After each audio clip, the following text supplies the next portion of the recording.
So just 5 minutes of history, because it's only recently that a number of people began to realize that Darfur was in fact an independent country till the 20th century, and that in many ways Darfur is not Sudan. I mean, you're going to tell me what is Sudan, because, you know, if the south is not Sudan, Darfur is not Sudan, then everything shrinks back to the magic triangle, you know, which, you know, goes from El Obeid to Gedaref, and then with its point apex in Atbara, and then apart from that, nothing is Sudan. And that was definitely the way the government of Sudan saw that in the last half century. But Darfur is undoubtedly something else. Because it was annexed only in 1916 to the Sudan. This will explain why I called my book The Ambiguous Genocide. Because there, I mean, the South is almost a colonial situation.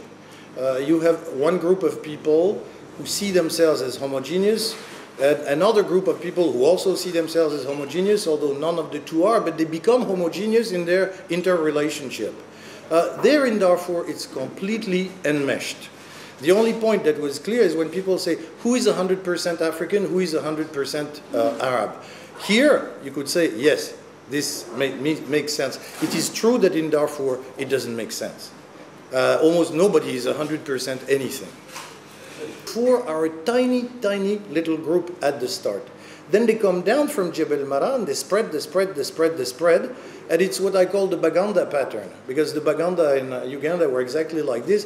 They conquered people, and they totally included them. So you became Fur. And by the end of the 17th, the early 18th century, the Fur were the largest, from very small beginnings, they were the largest ethnic group in Darfur, which is the reason why it's called Darfur. If you call yourself Kaira, you sort of hark back to the original time of the Sultanate, which was Kaira, and so you sort of symbolically link yourself to the ethnic core of that larger Fur unit.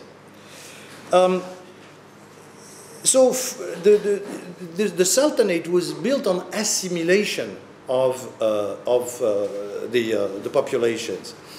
Nevertheless, a lot of people were not assimilated in it ethnically and linguistically, that nevertheless remained part of the Darfur Sultanate.